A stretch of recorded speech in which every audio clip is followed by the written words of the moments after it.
কানাডায় আসন্ন জি7 বৈঠকের আগে প্রধানমন্ত্রী নরেন্দ্র মোদীকে হুঁশিয়ারি খালিস্তানি চরমপন্থীদের। কানাডায় খালিস্তানিদের উপস্থিতি ও সাম্প্রতিক কার্যকলাপ সম্পর্কে উদ্বেগ প্রকাশ করে এমনটাই জানিয়েছেন সেই দেশের এক বিশিষ্ট সাংবাদিক। সেই সাংবাদিক অতীতেও উত্তর আমেরিকা জুড়ে খালিস্তানিদের কার্যকলাপ সম্পর্কিত একাধিক খবর প্রকাশ্যে এনেছেন। এবার সে কারণেই খালিস্তানপন্থীদের তোপের মুখেও পড়তে হয়েছে তাকে। সমাজ মাধ্যমের এক্স হ্যান্ডেলে একটি পোস্টে ওই সাংবাদিক লিখেছেন, আমাকে খালিস্তানপন্থীদের একটি দল ঘিরে ফেলে। ওরা আমার হাত থেকে ফোন কেড়ে নিয়ে আমাকে হুমকি দিতে শুরু করে। স্বাভাবিকভাবেই আমি কিছুটা বিচলিত হই, তবে এত সহজে আমাকে দমানো যাবে না।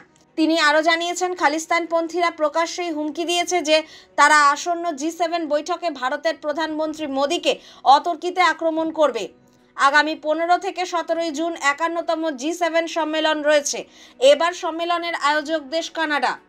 রীতি অনুযায়ী আয়োজক দেশ জি7 জোটের বাইরে থাকা কিছু দেশকেও বৈঠকে যোগ দেওয়ার আহ্বান জানায়, কিন্তু এতদিন ভারতের কাছে কানাডার তরফে এমন কোনো আমন্ত্রণ না আসায় জল্পনা তৈরি হয়েছিল।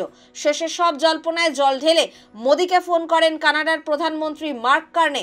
দুই দেশের চাপানুতোরের মাঝে প্রধানমন্ত্রী মোদীও জানান তিনি বৈঠকে যোগ দেওয়ার ব্যাপারে উৎসাহী।